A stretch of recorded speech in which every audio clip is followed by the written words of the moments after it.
Hey guys, I'm not sure if this is working, but we're going to try to do a bit of a painting stream today.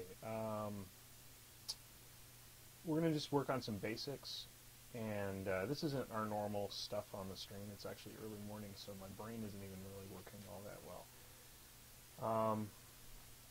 Normally I would work with a wet palette, but my wet palette is dry. I didn't bother getting that ready, so actually let's see if I can resurrect that. Yeah, looks like I can fix that pretty quick.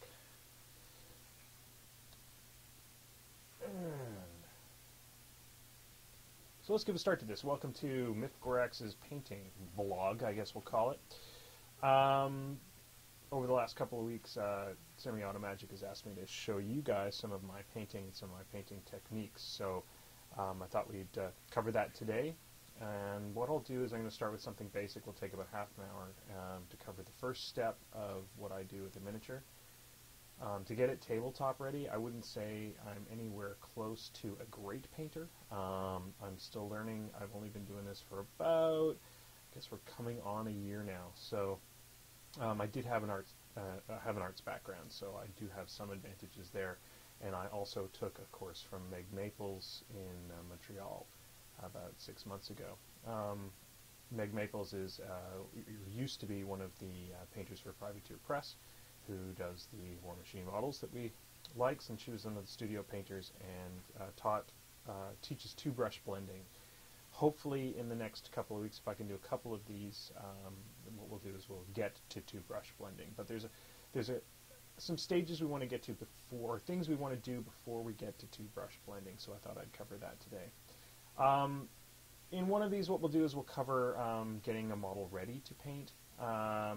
But just to sort of an abbreviated thing, what you want to do is spend some time with the model, get rid of all of the little extra lines on the model. You probably won't be able to see that in any of the video here, but let's say you'll see a little bit of what's left from the molding process, called sprue lines or mold lines. You'll hear people give them different terms, but basically it's anything that's left from the molding process. And what you're going to do is you're going to take either an X-Acto knife or one of your putty knives or a tiny file, and you're just going to spend some time scraping it off. Now, of course, I've already painted that model, so let's take a look at one I haven't painted. This is one I picked up for cheap because I wanted to get the table that was in the set. And literally what I'm doing is I'm spending time looking at the model, which seems kind of silly when you talk about it that way, but this is an important part because you're going to start trying to pick up where the details are, and you're going to start trying to figure out what you want to paint and how you want to paint it. So I'm just going to go over it, and I'm going to look for the little lines left over from the molding, and of course this one doesn't have too many, but let's take a look at the base here. You can see a great big chunk of metal. I'm not sure if you guys can see that, but you'll see a great big chunk of metal right there. There we go, we're in focus. Big chunk of metal, and you're just going to trim that right off. So that's just an example. And there's another big line that came from the molding process. If you can see it, you're going to trim that off too. Now, of course, you know, for the base of a model like this, you're not necessarily going to want to spend time trimming that off. But for the sake of the demonstration, that's what we're going to do. And there's 3 or 4 different ways you can do that. You can take the edge of your X-Acto knife and you can scrape against that. That works particularly well if there's a lot of details where a line is. Let's say, for example, on this model, there's a really big line right here, and it's in an area with a lot of detail in it. And what I'm going to want to do is I'm going to want to just run the edge of my knife over that area lightly until the line is gone. The problem with sort of cutting into it or taking a file to it at this point is you're going to end up losing some of that detail. You're going to wear away some of that detail, and we don't want to lose that right now. So that's basically an example of just cleaning up the model. You go over the model, clean up all the different lines that you can find. This is a really important time to spend time, if that makes sense. Nothing, I don't know, there's a lot of things that can make a model look bad, but there's nothing that's sort of obviously going to ruin a really great paint job like a big line running through it. So if you spend the time to go over the model, clean up every line, you'll eventually it'll eventually just be a better model overall. Now the next step after this, and there's always some debate as to what to do at this point. You can either, haphazardly glue everything together, but I've had a lot more success with then taking the model to the kitchen, a little tiny bit of dish detergent, a toothbrush, and a bowl, and I wash them. Scrub them, and because basically there's a spray that they put on the molds to make sure that it releases the model when it's done. What happens if you don't clean the model, let's see if you can see this, if you don't clean the model and thoroughly get all the soap off after you've cleaned the model, what happens is this when you put the first bunch of paint on. So I then sprayed this model after cleaning it. I obviously didn't clean it well enough because when I spray painted, you can see how the spray paint for the primer has kind of not stuck to the model very well. Now I under prime, and that's because I don't want to fill in any details. So some of that may be under priming, but I'm assuming that I just didn't do a good enough job getting the model release off this model. And you can see how it's, I don't know if it's not really coming into focus here. So I have a question from Maelstrom. Maelstrom, you want to know what kind of drill bit I use on my models. Well, I have a few different drill bits. These are pin drill bits are relatively difficult to come by. You need to find a train store, and what happens in the train store is they'll sell you packages of small and big drill bits. So you'll see in this mess of a desk of mine, I've actually got a whole bunch of drill bits. What I do is I go up to you can buy drill bits of various sizes at your hardware store that are going to start getting bigger. And for magnets, you're going to want drill bits like this. And I can't tell you the exact size because you know what? They don't have them labeled. But what I did was I took my magnets into my workshop after buying a drill bit set, and I take the back of the drill bit and I put the magnet against the drill bit, and then you'll quickly figure out what size of drill bit you need to fit. And this particular drill bit, after some trial and error, is the perfect size for the 1/16 magnets. So if you're doing magnetizing, that's really important. If you're doing pins, if you're pinning your model, which is the next step we're going to talk about, you are going to need smaller bits. And that really coincides with what you're using to pin, if that answers your question, Maelstrom. So it's hard for me to just say, oh, you need this. What you do is go to your local train or hobby store, one that specializes in that kind of stuff, and you buy a package of bits. And usually they'll have various different sizes of pin drill bits. Let me see here if I can find. Actually, I think so here's the package that it would come in. Usually comes with a paper sleeve, and inside were various amounts of pin bits. And you can see the problem with pin drill bits is they break. So you go through them. Now, luckily, they're relatively cheap. If you use a pin drill bit vise like this, which comes at your local, you can buy at your local hobby store it as a package. Generally, it will also come with a whole bunch of pin drill bits, and you can see inside there's a whole bunch. That basically is the best I can answer the question. Go out and buy a pin drill bit vise. It comes with the bits, and you'll have a whole bunch. And then what you do is exactly what I did with the other, with the magnet one, is I just sit there and I go, okay, yep, that's actually too small. For this copper wire, oh, that's a little closer. It might be a little bit loose, but that'll probably work. So I'll then use this drill bit to drill for the model. Now, pinning is the next step I wanted to talk about. So we've cleaned our model. We've got it ready. So actually, we'll go back because that's a painted model. We've got it ready to put together, and what we're going to do is we're going to drill into the bottom. I like to pin. Some people don't like to pin. Pinning can take time. It's difficult. You'll often injure yourself and have a myriad of poke holes from pinning. But pinning, what it does is it makes the model a lot tougher in the long term. I want people to play with my models. I want people to pick up my models. If I was just going to put them on a shelf, I wouldn't worry about pinning nearly as much. But the amount of times that somebody picks up a model, even myself, and it drops, falls on the floor, and then an arm breaks off, I mean, I can count it on a couple of hands. It's happened just because these are small and they're delicate. So pinning is an important step in that process. We'll do a video when I'm actually doing a full assembly on how to pin, but the basics are pretty simple. I just use an electric drill, which is, of course, out of my reach right now. Electric drill with the pin bit, which is probably why I break so many of them, to be honest with you, because I'm just not patient enough to sit there and do it by hand. You can use your pin bit vise to do that. So let's try to find a non-broken drill bit. So that and that just basically works like a mini hand drill at that point. So then what you're going to do is you find a spot on the bottom where you're going to attach, and you're just going to roll this until you create a hole. Now it's difficult. It's not an easy process, and the reason why is usually if you apply too much pressure, you break the pin bit. If you don't apply enough pressure, it just starts rolling off. But what I do is I start with low pressure to try to create the spot that's going to have the hole in it, and then I just work at it. Now with the electric drill you can go a lot faster, but as I said, you have to go pretty slow because these things are super, super, super breakable.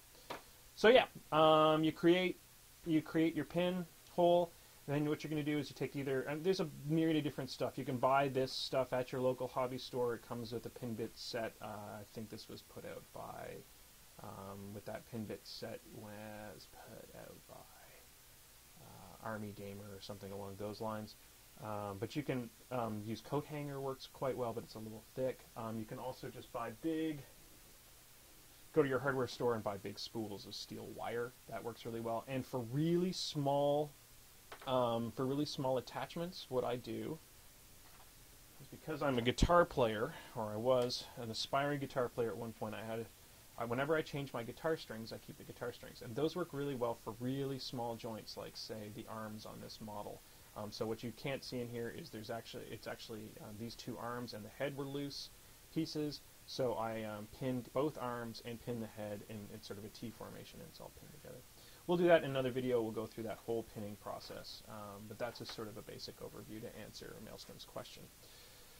Okay, so step 2, you've got your miniature clean, and you've started to assemble it, you've pinned it, you've glued it where you only need to glue it. Some of the glue I recommend, because it's going to come up in conversation, the glue I recommend, I'm Canadian, so this is Lepage Ultra Gel, but this particular glue works very, very well.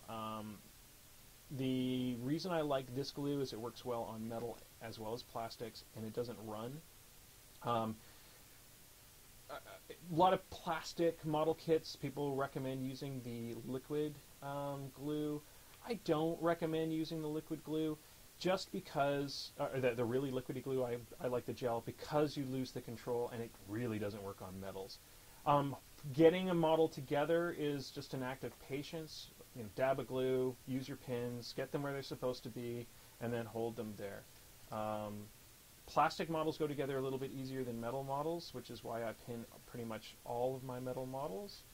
Yeah, that's basically it. Now you've got your model together. The next step is priming.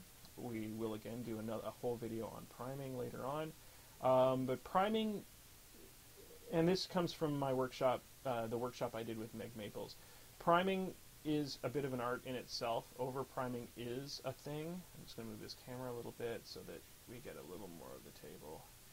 Over priming is a thing. If you over prime your models, what happens is you'll lose definition on the model. So you don't really, I mean, these models are highly detailed for a reason. It actually makes some of those details help make it easier to paint. A good modeler, a great model will be one that the details actually help the painter paint. So doing a dry brush over your model will look a lot better on some models than others, and that's often a sign of a great modeler. So you'll notice that you can see metal on this. If I'll try to get it in the camera close enough that it comes in focus. You'll notice that you can see some metal on this model. Well, that's because I don't want to over prime it. I could spend a lot of time putting a ton of paint on this model, making sure that it's super, super primed and super, super black.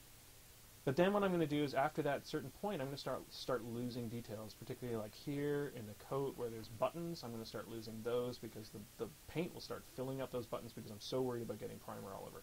Primer's only there to create a sticking point for the paint that you're going to put on it.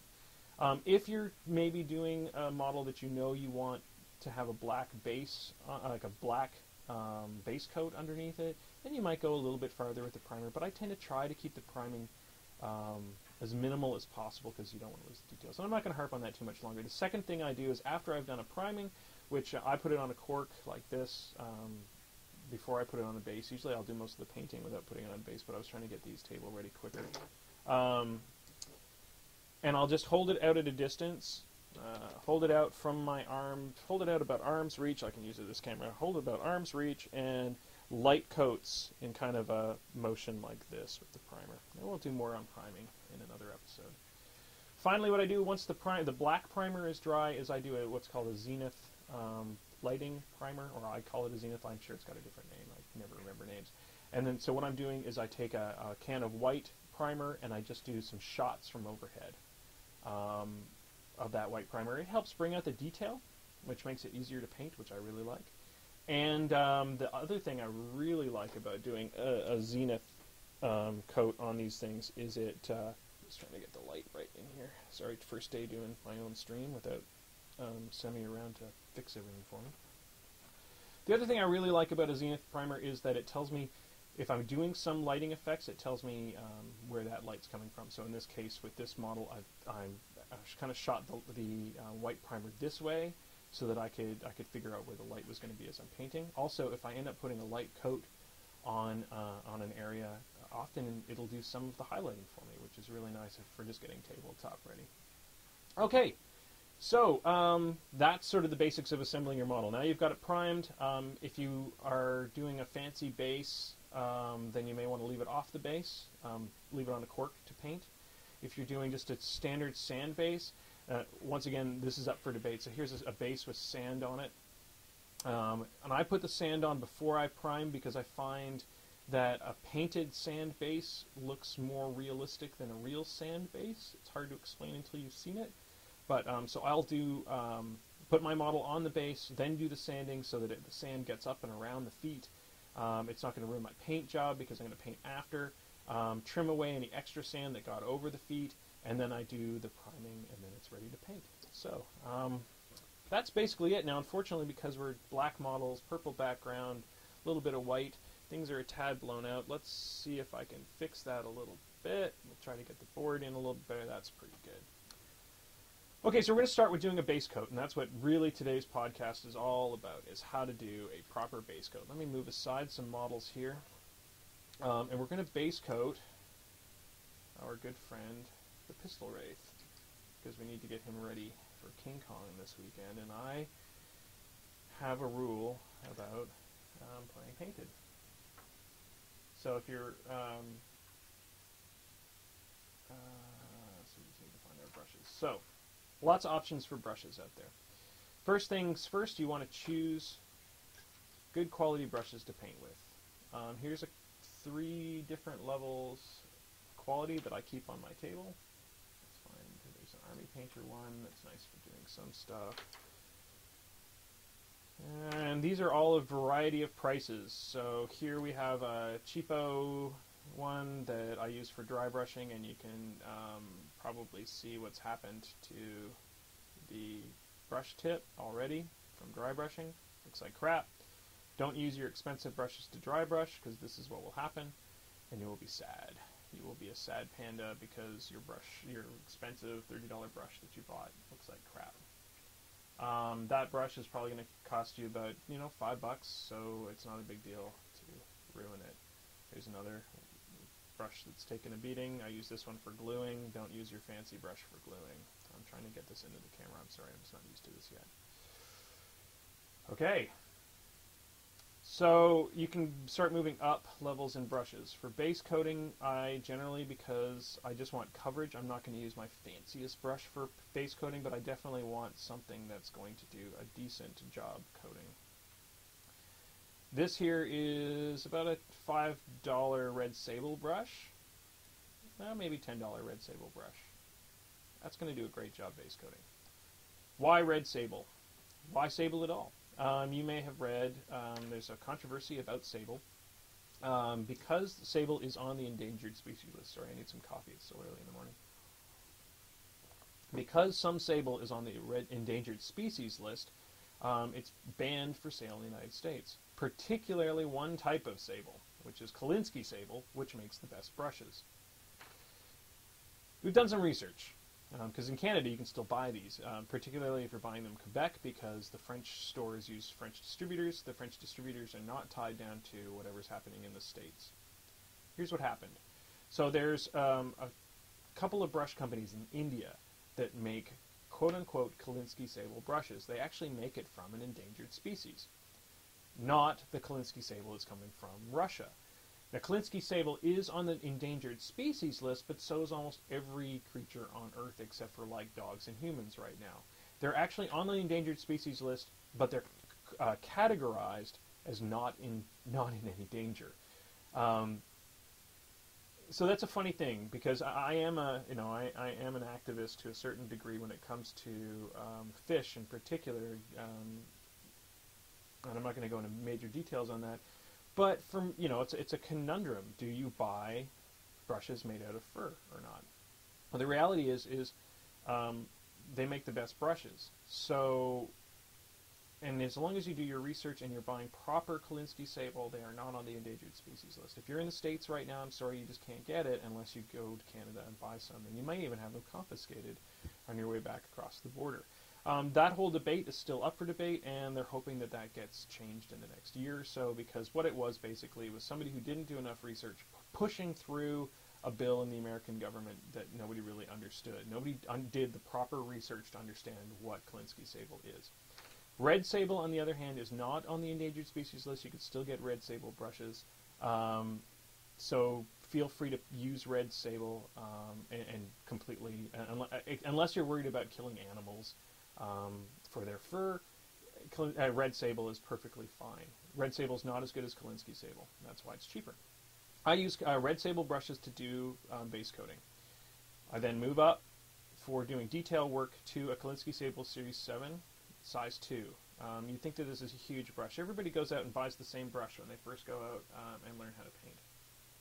And because this cast is really for beginners, we'll talk about that right away.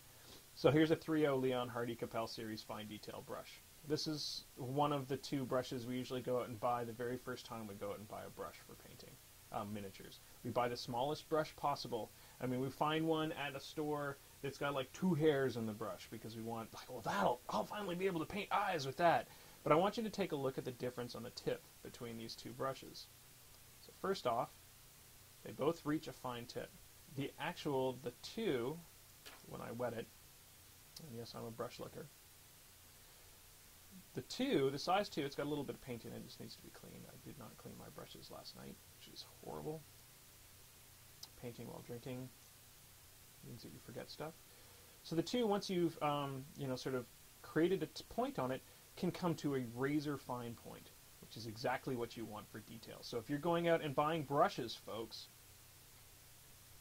you immediately go out and buy this one as your first brush. You're like, oh, that one's got a tiny tip. And then you go out and you buy a smaller brush because you're like, oh, for some reason I couldn't get any details done, so I bought this tinier brush. Well, here's the mistake you made. First off, this brush, as soon as I touch it to anything, it has this very little spring and it immediately holds a bend in the tip. I don't know if you can see that. It immediately, as soon as I put it down on my finger, it's holding a bend on the tip. And you'll see that it creates a spread. Secondly, because it's such a small brush, it can only hold a very finite amount of paint on the tip of it. And what happens with that finite amount of paint, and this is my theory, other people have different theories as to why a small brush doesn't work as well as a bigger brush. What happens is because you're putting so little paint on the brushes that the paint dries pretty much from your palette to the point that you're putting it on the miniature. So, this is the first brush you buy. It's still useful for lots of stuff. You'll still use it for some very fine detail work, but it's got a very, very limited use. If you really want to do well, what you want to do is you want to buy a round brush, a little bit bigger, that can get to a very fine tip. And that's where the Winsor Newton Series 7, that's why you'll see a lot of people use this and a few other brands, a few other high-end brands when you get into sort of higher-end model painting. This, however, is not the brush we're going to use today. Let's try to get the paint out of that. That's horrible. I can't believe I did that. Didn't clean my brushes properly. If you get a little bit of paint stuck in your brush, it's actually pretty easy to just kind of rub your nail against it to get the last of that paint out. Okay, so putting aside the Series 7, we're just going to use this red sable brush. There's a bunch of other good brushes. Here's a super cheap Scepter Gold. I use this for doing metallics because metallics just rip apart a brush really, really quick. But we can talk about that a little bit more later. Let's get into doing a base coat.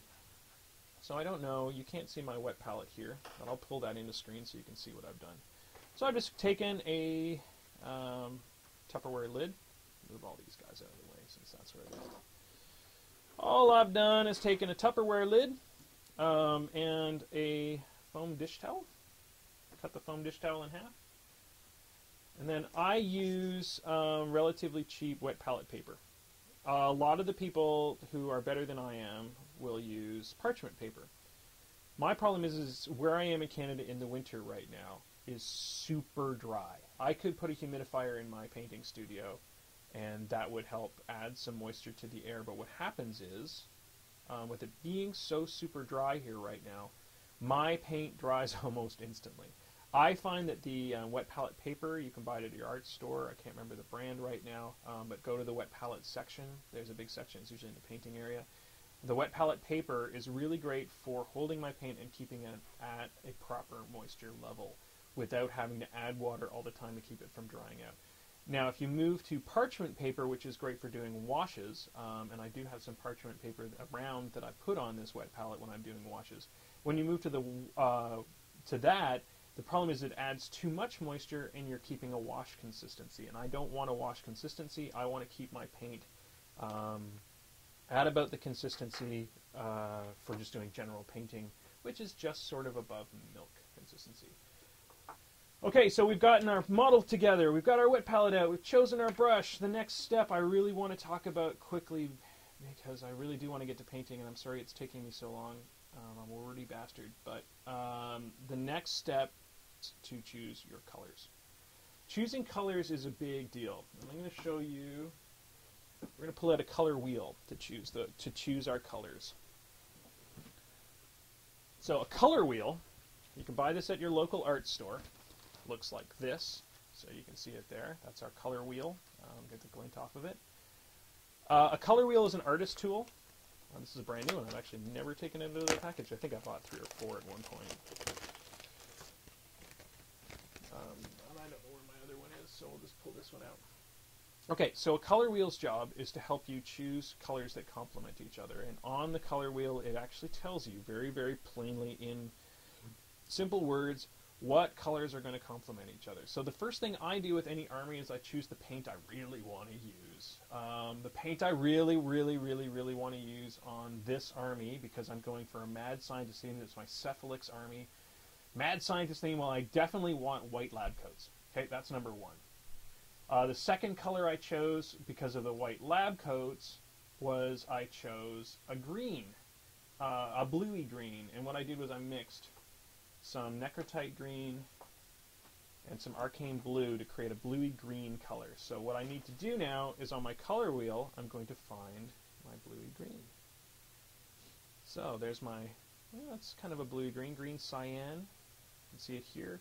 I think I went a little bit greener because what I did was I did a green ink stain over top of those. So let's say, so it comes out kind of in between these two colors. But what I'm going to do is I'm going to figure out what the complement is. Well, I go right across, and immediately I notice that the complement is red.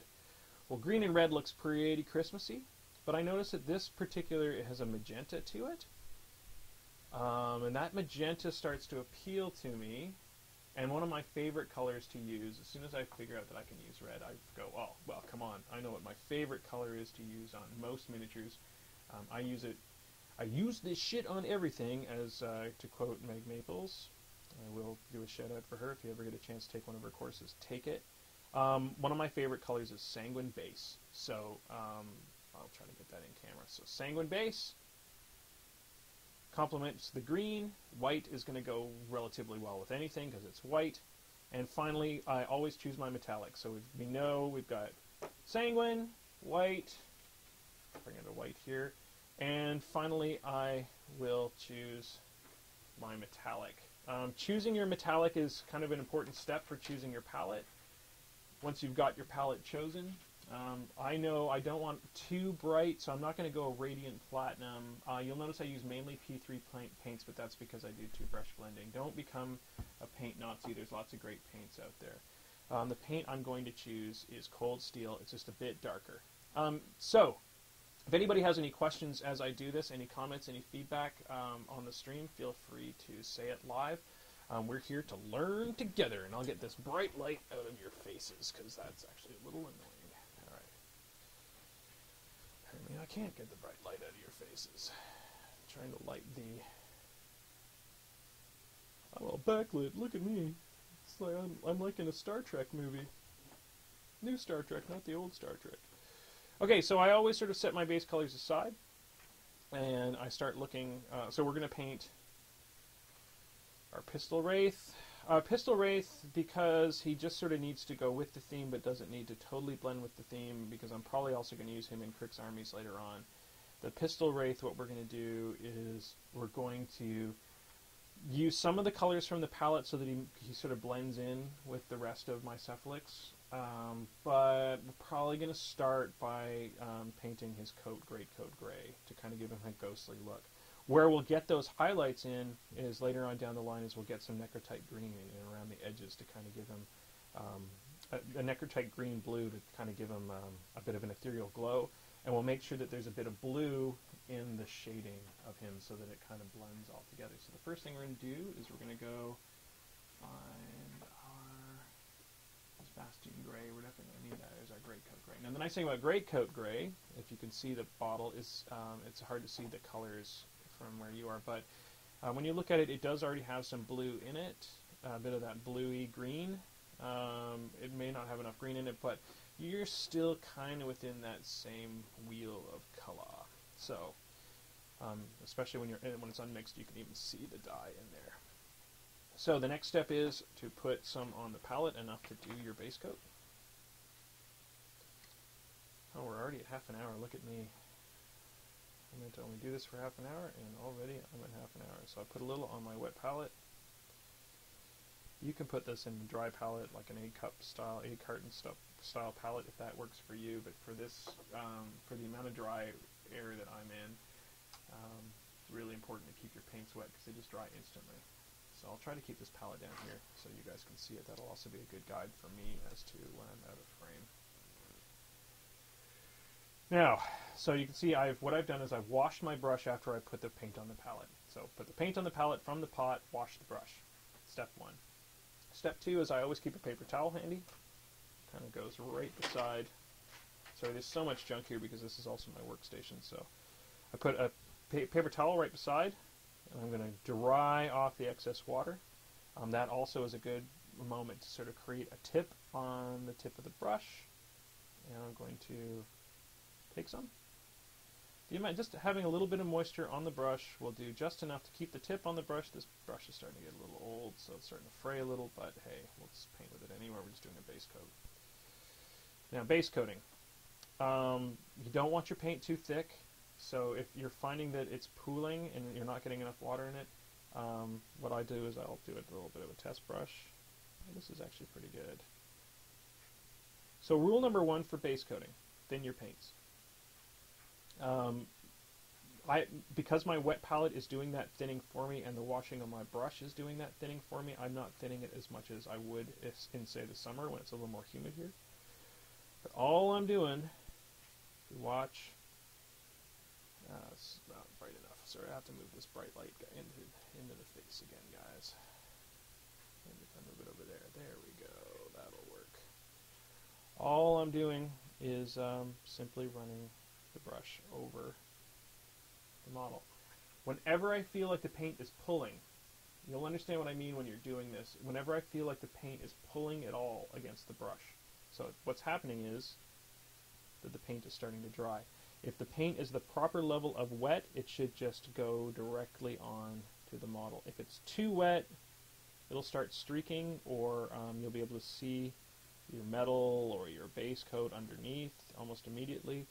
or if it's really too wet, it'll start pooling in the cracks in the model. Both things you don't want. So finding that level of perfect wetness, that's a thing, and it takes time. I'm going to switch brushes because that red sable brush is getting a little too old. What happens when it gets old is the brush starts to fray, which means you have stray strands kind of kicking around. This Army Painter brush does not do a good job at coming to a tip. All right, screw it. We're moving to the Kolinsky sable because I know that'll work. So you saw what I did. I have just a pot of water over here, pot of clean water. It's not so clean anymore because I've put some gray paint in it. I'm washing it, kind of dripping off the excess. Take my paper towel, wipe the brush so that it doesn't have quite as much water on it. Then take some water and brushing the miniature. Why are we doing this? Most people are going to be watching the YouTube video wondering why we're doing such basic stuff when it comes to painting. Well, the reality is these are the things that nobody teaches you when you first start out. You can watch a million videos on painting, and usually they've skipped this step. It's not until you make a bunch of mistakes, you do a model that you just buy a pot of paint, you dip your brush in it right away, and you start base coating, that you make those mistakes. You make that base coating mistake, and all of a sudden you end up with this chunky, ugly model, and you can't figure out what you did wrong compared to everybody else. Well, I made those mistakes. I made them a lot. I made a lot of really ugly models when I first started out. Hell, I could even show them to you because I keep them around. And there's no reason to make that mistake. The rule of thumb is very, very simple. Thin your paints and take your time. Thick paints are going to end up with chunky bad base coats, and those chunky bad base coats are going to lead to all kinds of other problems down the road. Other things to remember while you're base coating is if you come along a flaw, a piece of grit, dirt, whatever, don't feel bad about pulling it out. You can always base coat over small scratches in the primer. Once again, with the primer, I didn't go so thick on it that it filled in, that the metal is completely covered. That's okay. You don't want to go so thick on the primer that every single thing is covered and you end up with super thick primer on there. So I'm just going to keep going around. I'm going to keep painting. Now what's happened is I've actually found a piece of grit. That got on this model. It might be a bit of extra sprue line. It might have come out of the paint. Maybe there's a chunk of dried paint. You can't see it on the camera. There's no way. It's a tiny, tiny, tiny, tiny, tiny little thing. I'm going to remove it. I'm going to remove it even though I've already done a paint coat over this because that is going to affect me later. It's tiny, it looks like crap, but when I'm doing my final coat, that little piece of grit is going to start showing up in all of the paint I do. And all I'm going to do is I'm just going to pull it out with my X-Acto knife. Now I've gone right down below the primer. Whoop-de-doo! That's the same for sprue lines. If you find a sprue line on your model while you're doing your base coat, this is a great time to remove it. Get rid of that sprue line, get rid of that extra mold line while you're painting. This is when you're looking at all these details as you go. Great time to do that. So yeah, continuing painting. Pretty simple, pretty straightforward.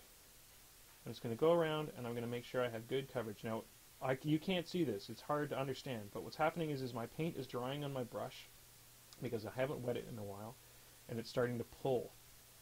And what happens when it starts to pull is it doesn't get as good coverage. I know immediately that I need to wet my brush, dry it on the paper towel, just get the excess water. You don't need to dry the whole thing. I'm creating a point while I'm doing that. I don't know if you can see what I'm doing. I'll move this over here so you can get a closer look. Take the water off, and then what I'm doing is creating a tip. That creates a tip on the brush, so now I can do some finer detail work. It wets the brush so that now the paint's not going to pull. Just don't want that paint pulling. Now I'm suddenly getting better coverage. Perfect. It's a little bit wet, starting to pool a bit, so dry my brush a little bit more, grab a little more paint. Now again, part of the problem with palettes and wetness of brush and all that type of stuff is that it's going, and the reason why you'll follow what I did perfectly and you'll be like, that didn't work at all, Miffed Gorax, what the hell, why doesn't this work? You're an idiot. You taught me how to paint wrong. I hate you forever. All my models are ugly and it's your fault. Well, the reason is because you are in a different climate than I am, so you're going to have to find the sort of best combination that works for you.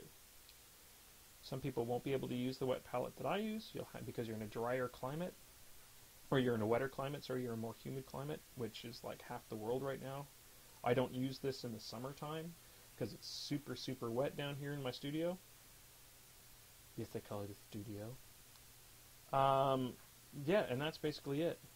So, you'll notice I'm taking a ton of time to make sure that this is fully coated. In fact, most of the time I'll go over this a few times. With the black base coat going on gray, this won't take as much time as, say, trying to do white over black, which was a stupid mistake. I should have just base coated these guys white. It would have taken me a lot less time.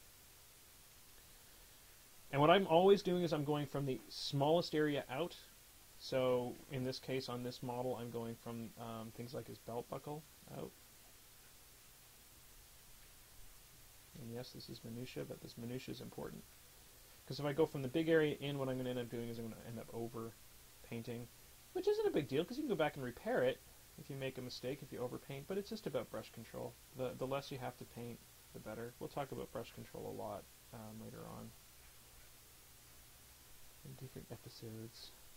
But yeah, that's it. So now you'll see that I've done sort of a solid base coat, and that didn't take nearly as much time as it would normally, and that's just because of paint consistency. You'll notice I didn't water down the paint a ton. I just used the wet palette and a wet brush to kind of keep that up.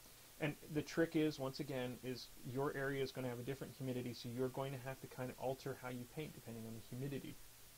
If it's super dry, you might have to do what I have to do. If it's super, super wet, you'll find yourself just not having to wet your brush as much, because if you wet your brush too much, all of a sudden the paint, because you keep dipping a wet brush into the paint, will start getting waterier and waterier and waterier. Not really a word, but it works for this case. Taking my time, and I'm just going to make sure that the entire thing is base coated. And once that base coat is done, I'm going to move on to the next color. Now, some people would, if I'm impatient and I'm really excited about a new model, I might start doing some of the shading at this point. But what I really like doing is once I'm done, I like to base coat sort of everything, and that's choosing the color that's going to be the mid of my model's color scheme throughout. What do I mean by that?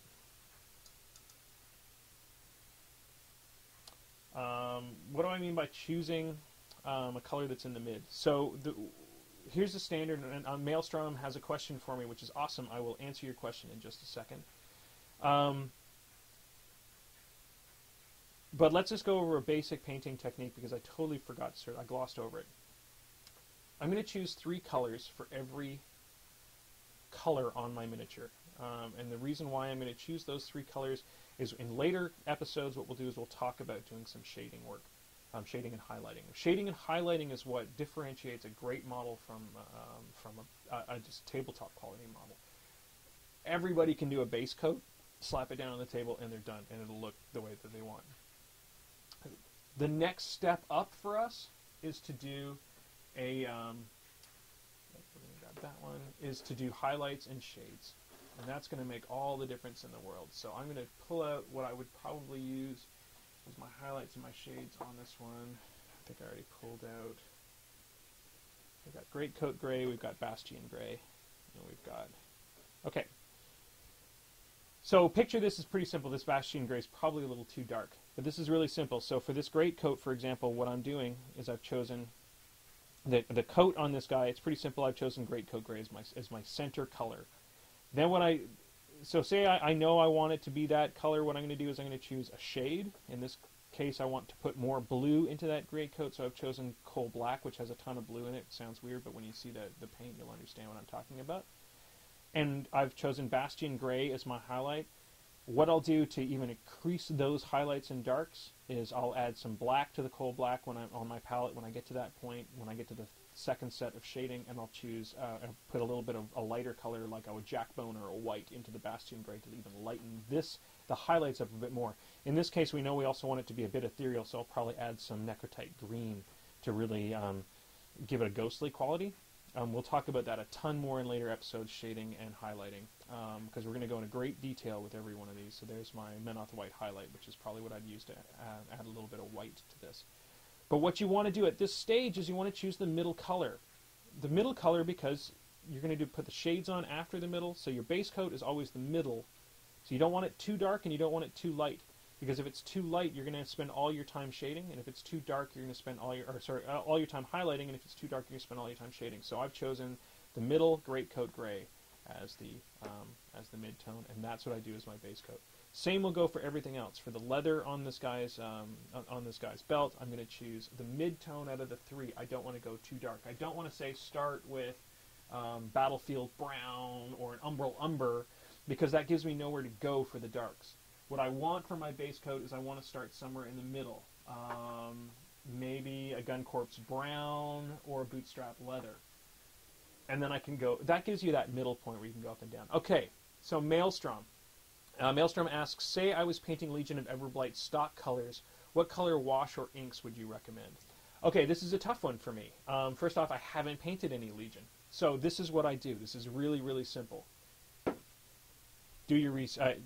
In art, they call it using a reference photo. So you can't see my computer, but it's right over here.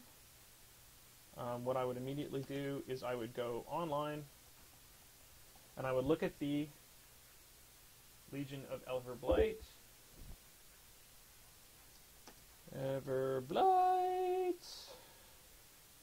First off, here's one thing for you, Maelstrom. If you pick up, and I got a PP out here, if you pick up the Forces book for Legion of Everblight, it's going to tell you straight up which P3 paints to pick up to do everything. I mean, if you look at what's in every one of the Forces book, I'm going to pull out the Signar Forces book if I can find it quickly. Oh, here's a Circle of Oribos.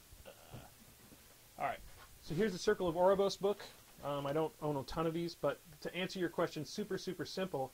These are worth picking up. You can get them online for super, super cheap using the, either an app or an online bookstore.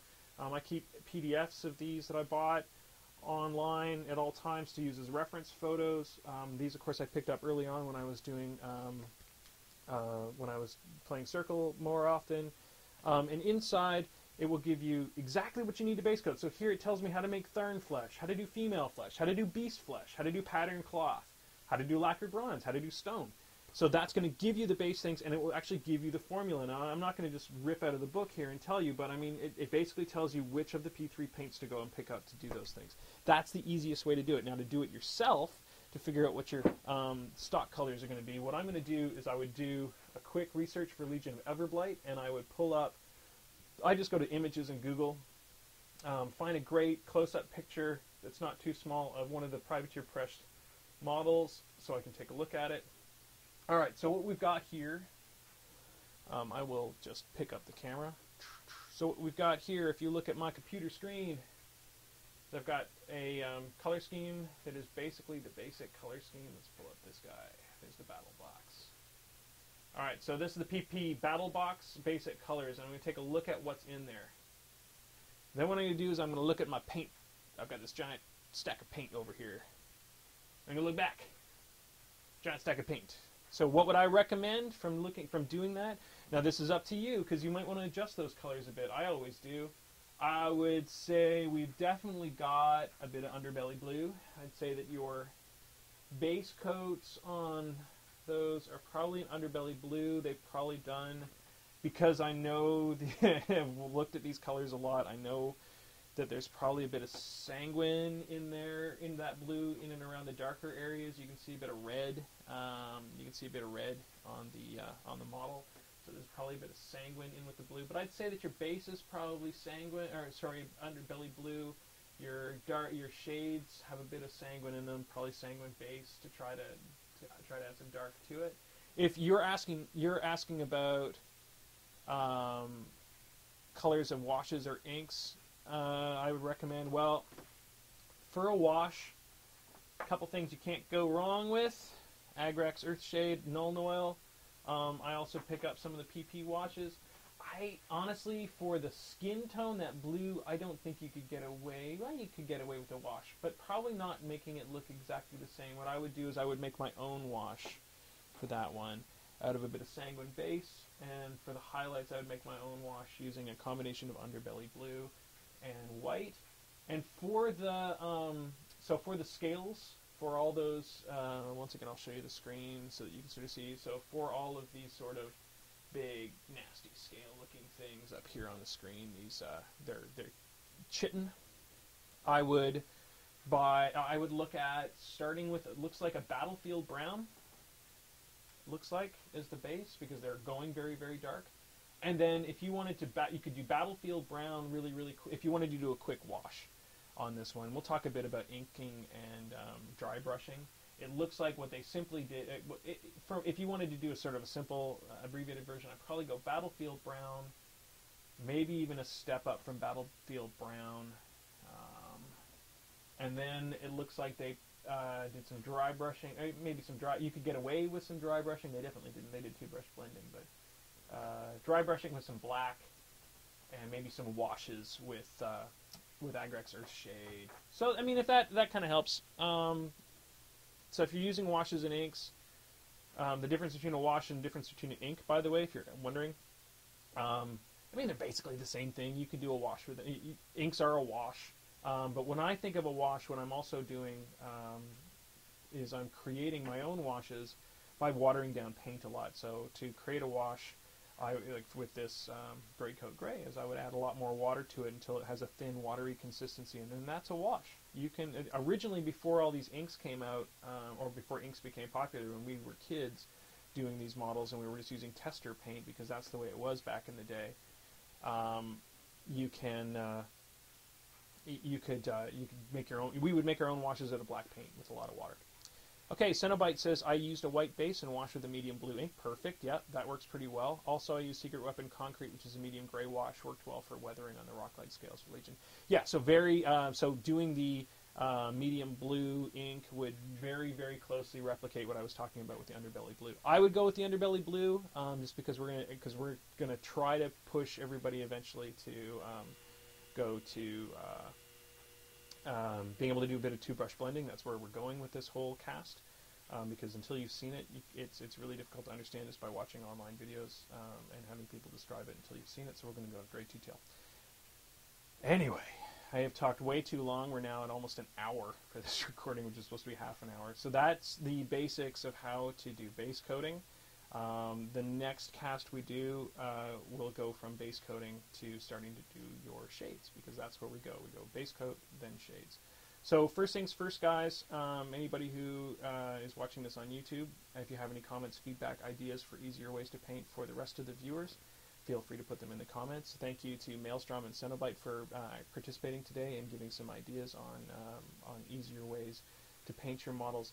We're going to go really towards two-brush blending here, so you can get sort of just one step above tabletop quality models.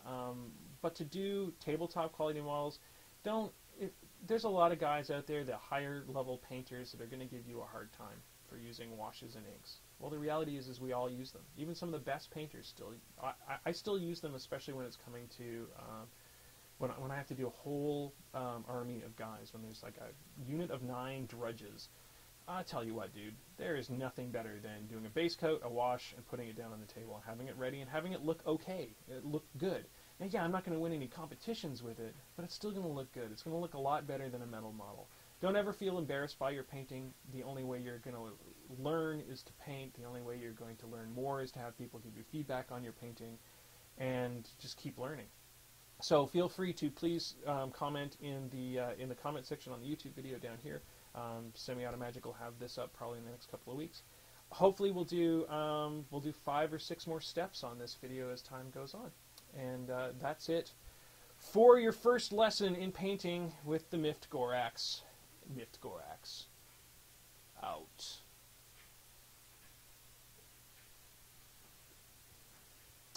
Okay, guys, what I'm actually going to do is I'm going to continue finishing doing this base coat. I have till 11 o'clock, so I've got about half an hour. You're welcome to stick around on the chat stream and hang out with me. That's cool, too. And we can talk, and I can answer your questions. hey, Cenobite, that's actually like bang on. I don't do a ton of washes anymore, so you know, it's hard for me to sort of comprehend how to do it. I look at it from doing all the different levels of the highlights and shading every time. And I think you're bang on. I think that white would probably work out pretty damn well. Yeah. So Maelstrom's obviously from my local meta. I'm wondering if it's probably Jason. He's going to Wizard's Tower today to go buy some more stuff. How's this working, guys, for the stream? It looks like it's hard to see the black figures when I'm painting, eh? Oh, it's funny, the pre-ramble has actually got the 5-second delay on it. I don't know if I can change that. I don't want to screw up all of George's settings. I guess I can just put it back to painting hand. There we go. Yeah, that's not delayed as much anymore.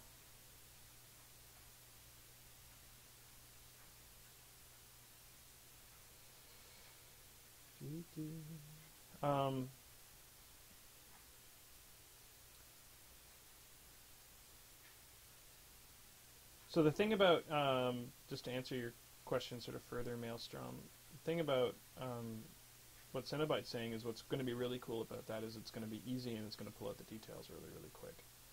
You won't have to do a ton of extra work to get those details. Of course, I highly encourage you to play something other than Legion, because Legion is a cheaty faction.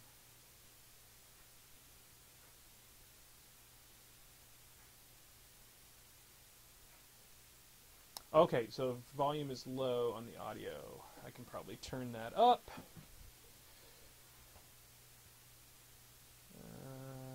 No, I'm maxed right out on the gain. Oh, maybe I'm not. Try that. Little bit higher. Weird.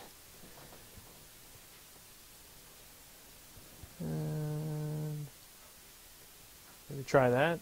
Does that work for you? I don't. This is usually Semi's job is to run the stream. I don't know. It's funny because my actual job is that I'm a videographer, and but when it comes to doing live streaming, I've just never done it other than sitting there and watching Semi do it. Oh man. My $30 brush has a stray hair. Means that $30 brush is going to need a trim soon. As soon as you have to start trimming a brush, everything falls apart. But hey, I got about 80 models out of this brush, so I can't really complain. Yeah, the hiss is probably, I've got a bank of hard drives behind me. And my wife is doing laundry in the next room, so I'm guessing that's probably creating a bit of feedback. Or not feedback, but in the air crap. So do you guys have any more questions? Because I am happy to answer questions to the best of my ability. Now, just remember, I am not by any extent a professional painter. I don't do commissions. I just paint a lot of models. I paint them for my friends. And if you've seen our live stream of our games, they come up pretty good. I'm pretty stoked about how good things are coming along. But I'm always learning, and that's part of what doing all these streams is really the best part for me, is learning stuff from you guys and you guys forcing me to ask stuff. So I'm licking my brush. That's why I use P3 paints, because they're non-toxic, and that's helping me get this nice fine point on my brush. And you might be grossed out by it, but hey.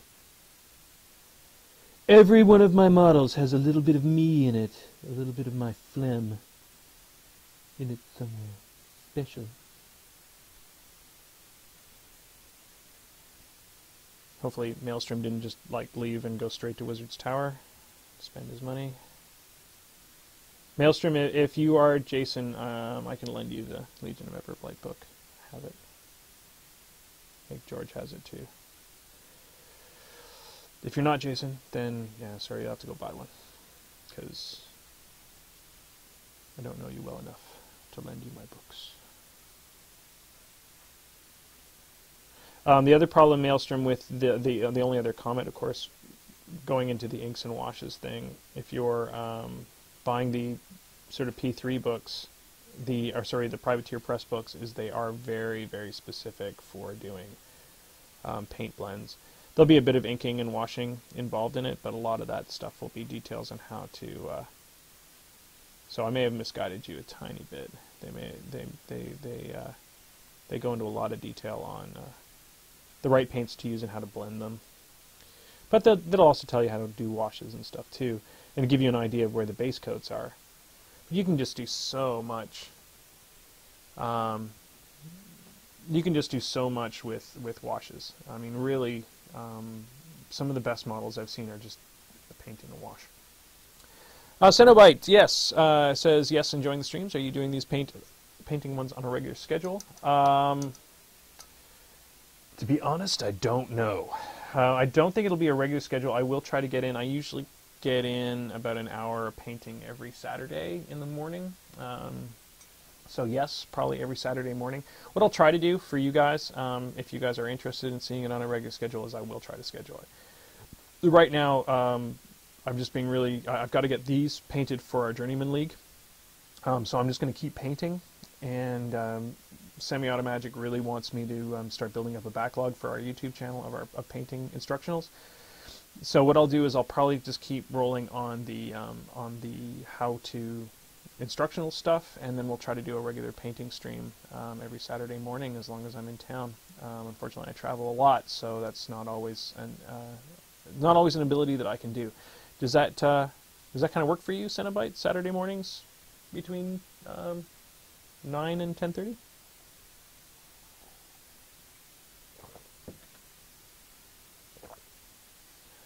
Keep on base coating. Can't believe I got like freaking yacked for an hour. I thought the funny part about doing the stream is I thought, you know, it would kind of help me get my painting done. So far, it's just kind of slowed me down. I'd totally be done base coating by now. It's like, thought, oh yeah, I'll just pound out this one figure today, have him ready, so I could take him for the King Khan on Saturday. I know, I got nothing done. Got like half a robe, half base coated, and there's a ton of metal showing.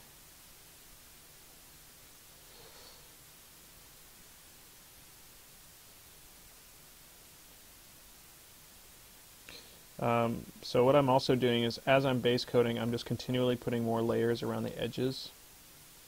This is more of a fingers thing. What happens is your fingers rub things out. I really should have this on a cork. I didn't even think of that. Next cast, I'll show you guys how to sort of quickly glue to a cork, because holding it like this, what's happening is I keep rubbing the paint off the metal with my fingers, and really, that's a very easily fixed thing. I just picked this up and started going at it because I was nervous about the stream running with nothing happening. But we'll learn. It's the first time, so we'll learn. All right, guys. It is, oh, it's 10:30. I've still got half an hour. It's weird. While I was actually doing the stream, it took an hour and a half, because I was explaining stuff. Now that I'm actually painting, time is slowing down. Alright, so base coating is still going on. For the YouTube stream, this will all get cut out.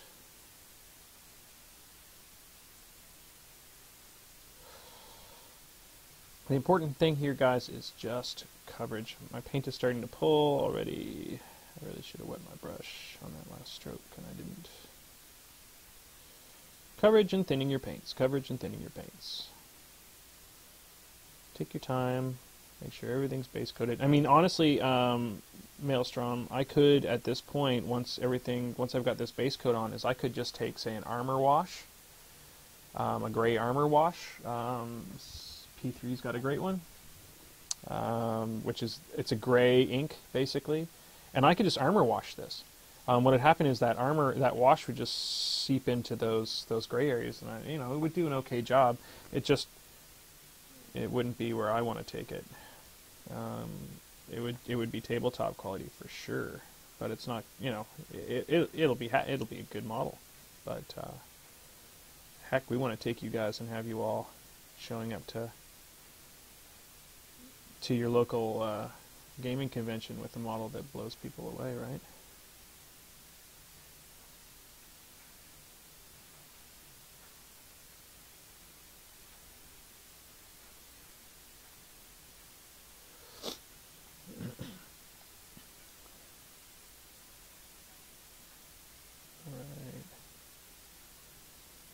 Getting close. The problem is I'll have this bottom part of the robe done, and then I'll have to do the top, and I totally haven't even started on that yet. Got a lot of gaps in the base coat here, so and I'm looking around for any little pull marks or little divots or badly base coated stuff as I go, and I just keep going over the areas over and over and over until everything's a nice uniform gray. The thing about painting the models is, and everybody's got a different preference. Some people love just playing the game. Some people love painting. Some people love the assembly of the models. Some people are like old school Lego guys. For me, painting is really what got me into playing this game. If it weren't for the painting, there's a few games out there that have pre-painted models. That does not appeal to me at all. I mean, it could be the coolest game on earth, but if the model's already painted, why? There's no me in it, There's no bits of or Miffed Gorax phlegm in the model. So important to do here is I'm turning the model over, spending some time looking at different angles on the model. What happens is you spend an hour base coating this direction, and you go, oh, okay, I think I got it, it looks good, I got coverage on everything, and then you turn it over and you realize there's some gaps you missed, and this brush is starting to go. That sucks. Hopefully I can fix that. Probably did some metallics with it when I shouldn't have.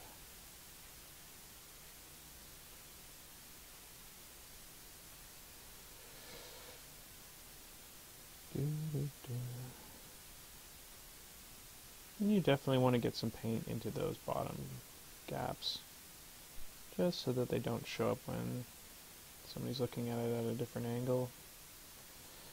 There's a lot of little gaps here that I missed. And keep building that paint up around the edges. Anywhere where your finger's going to touch, the more paint on those edges, the better. And of course, you don't want to make it so thick that the details are lost, but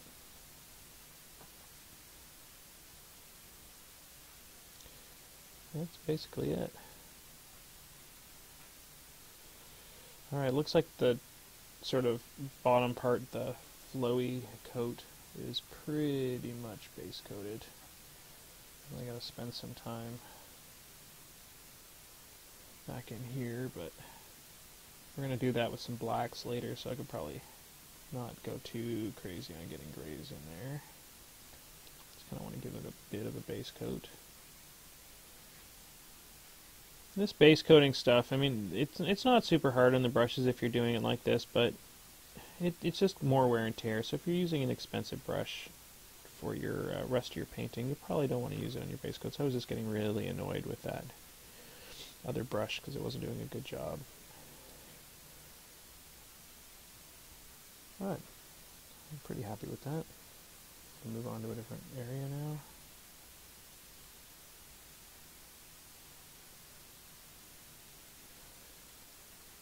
Yeah, this brush is going.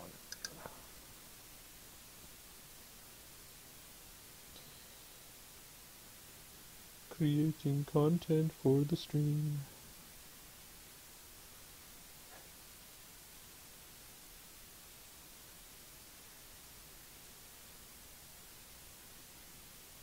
I think Maelstrom actually ran out to Wizard's Tower.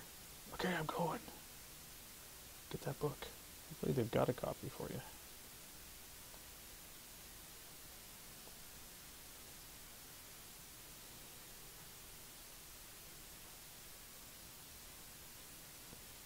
And hopefully we'll pick up some Menoth in the next little while. I've been really stoked to paint these cephalics for a long, long time. It's been on my want-to-do list for a while. We're getting to the point where I have pretty solid cephalics army built up, and there's not many more models for me to paint. So I think I'm going to go paint some Menoth after this, which has also been on my list to paint. It's funny, like some people, it's like, I really want to play this. And I'm like, I just really want to paint this.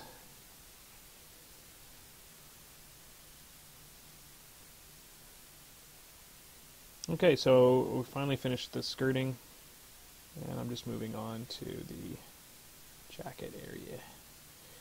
Here is a point where it's really important to water down those paints, guys. The jacket area on this, I don't know if you can see it. I'll try to get the camera to focus in on that bad boy. Alright, there we go. So the jacket area on this guy, you can see the level of detail. Sort of detail here. It's a lot of detail work. If my paint is too thick at this point, that detail is all going to get lost. So what I'm going to do is I'm really making sure that my brush is wet, that my palette is keeping the paint wet. I'm going to do multiple thin coats. It's not worth at this stage doing one thick coat to try to get it done quick. Then this is going to be, the detail on this coat is what's going to make the difference in the quality of my final product. So really want to make sure that I'm doing multiple thin coats. And do that, we're just wetting the brush, getting it clean, getting all the dry paint off of it, thinning it down to a point on a paper towel, and doing that again. This may, it seems redundant that I'm bringing this up over and over again, but I've just seen some beautiful models that people, they're good paints. They've got their highlights down. They've done a decent job for their first, second, third, fourth, fifth attempt. They're just going too fast, not thinning their paints, and you end up with chunky looking paints, and they wonder why they can't. Is it your, what are you doing that gets that nice smooth finish? Oh, it's like, took me time, thin my paints.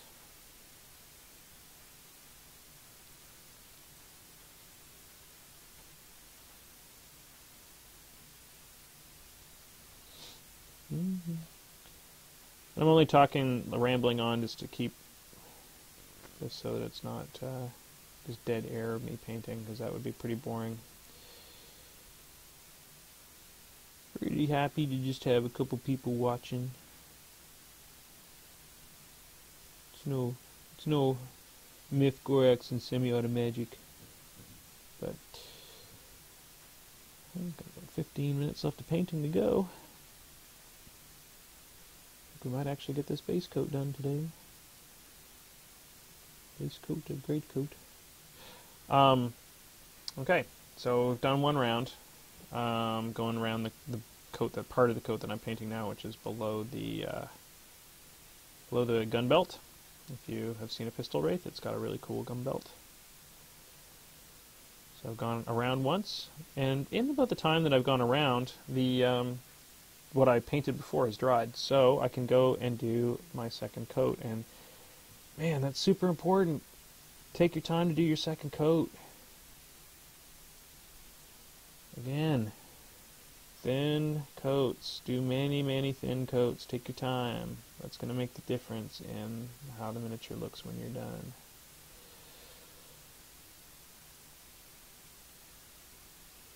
We talked about this earlier, that this particular mini, I obviously didn't clean it well enough when I was doing the cleaning stage on the mini, and the primer ran a little bit into the crevices. So yeah, that's a thing.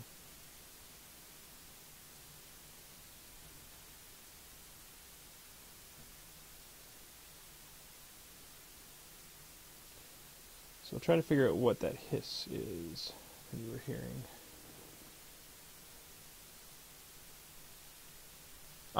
So the wet palette, I'm using wet palette paper. I will show you what it looks like. You can get it at your local arts and crafts store. Here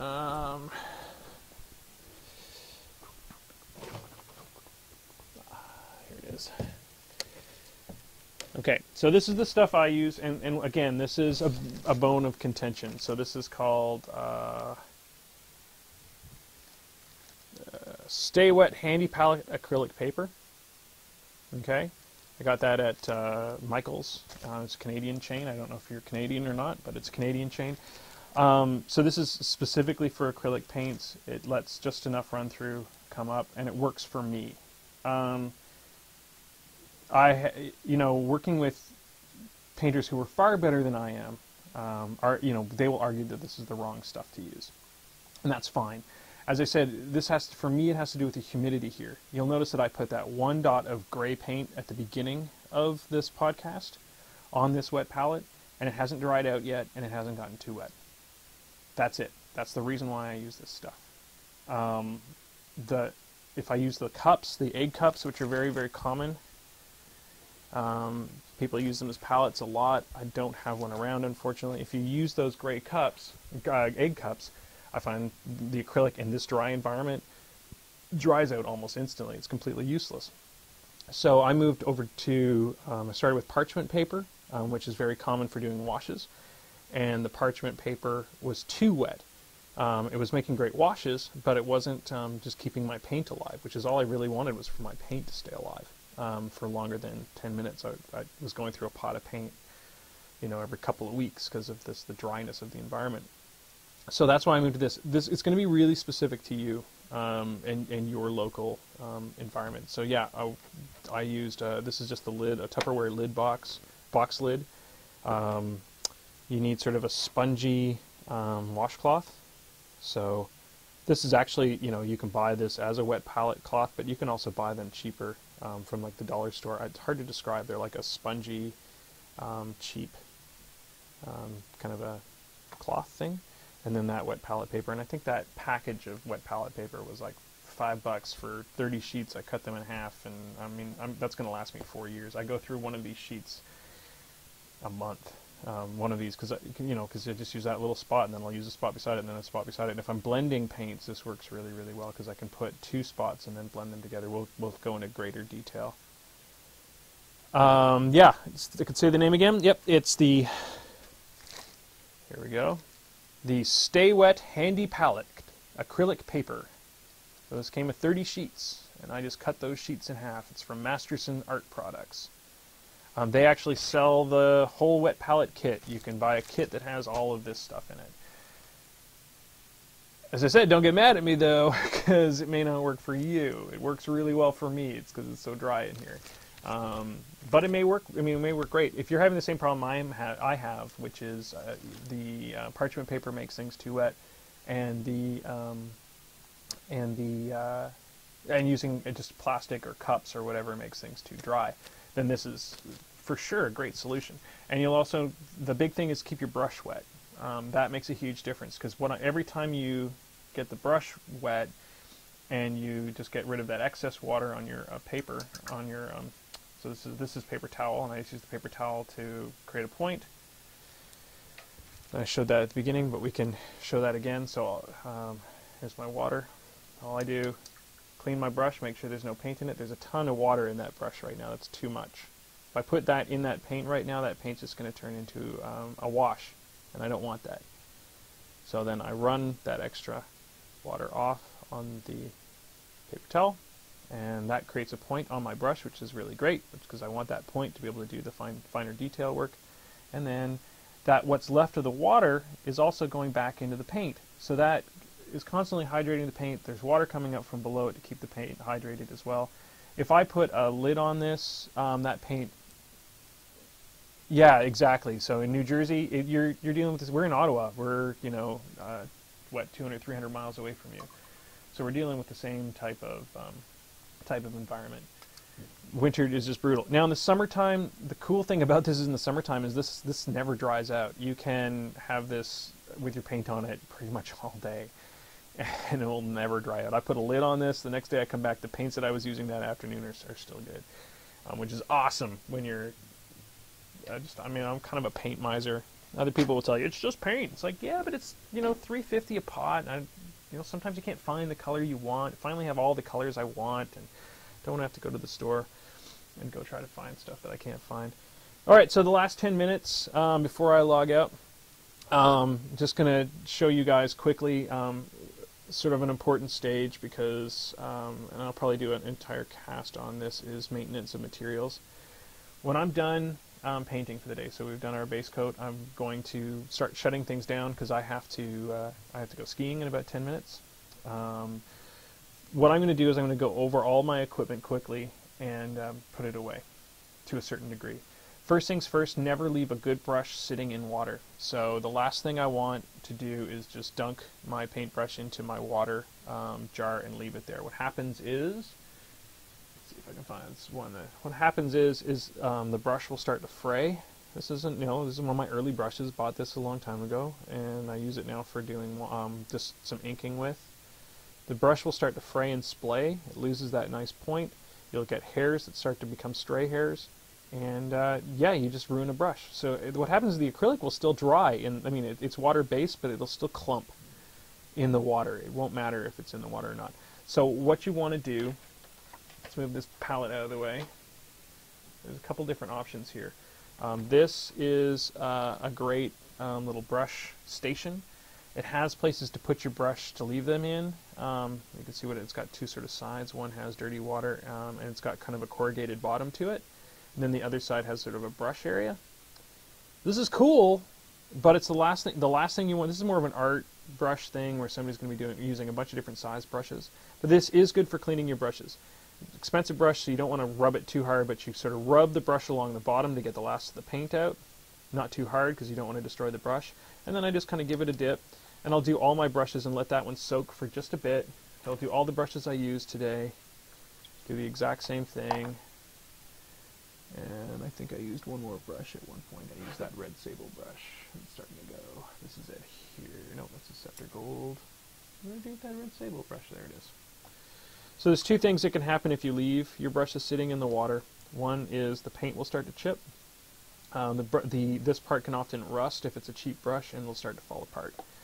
So you don't leave brushes in the water. Immediately after I'm done washing all the brushes, take them out, kind of tap the excess off. Put that brush cleaning station away. And then again, I'm just going to roll a tip onto my brushes.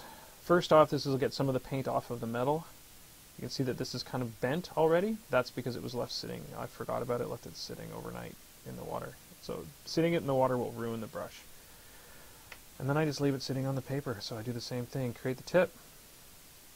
The thing about creating the tip is that actually is going to form the brush into that tip kind of semi-permanently. As it dries out, that tip will reform.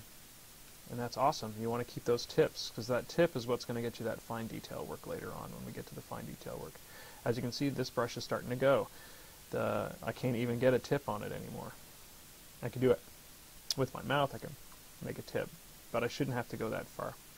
So this brush is probably destined to become a dry brush pretty soon.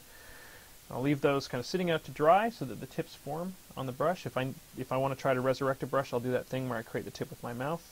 Yep, a little bit of phlegm in every model. Silly little things that people forget about. Always move your water stuff kind of into the center of the table, because what happens is I end up with a water pot kind of here, it's right on the edge, and then I get up and I bang it and it falls over. So it sounds stupid, but it's a little tip for you. And the last thing I want to do is I want to make sure that all my models are in a nice place to dry, kind of moved away. And last step, I don't put away my paints, because I know I'm not done this model. If I'm done a model, then I put away all my paints. I put them back in my rack. I have a nice paint rack over here. I'll put them back. Why not put away your paints? That sounds kind of stupid, right? Well, it goes back to remembering what colors you were using. A good painter better than myself, would create a card a palette card to tell him what he was using. I could also just look at my wet palette and figure out what paints I was using. But if I leave the paints I'm actually working with out, then I'll know exactly where I'm at with my paints and what colors I was planning on using, because I pulled these colors to paint this model. Just a little tip to help you along. Of course, some of these are not from this model, some of these are from other models. So let's put away anything I know I'm not using. Sanguine we're definitely using. Underbelly blue I pulled out to tell you guys about. Coal black I'm definitely using. So, and secondly, the P3 bottles are the last thing before I log out today. The P3 bottles have one problem. Well, I don't like bottles, and I don't like these type of paint pots in general, but if you take a look, let's see, if you take a look inside, you can see how the paint gathers up, and what happens is they don't close properly. That one won't close at all anymore. There's pretty much only one thing you can do at that point, and that is to get rid of the paint. And the problem with doing that is you don't want the paint to fall into the paint pot. So I'm just going to use my green stuff tool here. And I'm just going to pull the lid as far back as I can. I'm going to trim that and try to get that white gunk out of the lid. So I usually take a little bit of time every day to try to, clear a lid out so that it will close again. Otherwise, you're just going to end up with dried out paint, and then that's going to start streaking, especially with the whites. The whites have so much pigment in them that if they're dry at all, they're just not good to paint with anymore. Okay, cleaned out the lid. Try to get as much of the dry gunk out of the reservoir as possible. There's a little reservoir on the top. If you've got a bunch of dry gunk in there, it's going to end up in your paint, and then you'll end up with little chunks that end up in your model. If you end up with a bunch of little chunks, so as you're painting and you keep finding these little bumps, like sandy bumps in your model, that's probably because you've got chunks of paint, dry paint, that have fallen into the pot. Now it is water-based, so it should start to dissolve again and become part of the paint again, but I don't find it actually does that. So now suddenly that lid is closed. So a couple things: go over all your paints, make sure they're closed. Take a look around your entire work surface and make sure that all your paints are closed. Sounds stupid? That's a lot more detail and a lot more nitpicky than you probably needed to go into, but it's one of those things that we all forget to do once or twice, and then we lose a paint that we really liked, and then we go to our local gaming store to replace it, and they suddenly are out of that paint for 3 months, and you're all pissed off because you lost the paint you loved.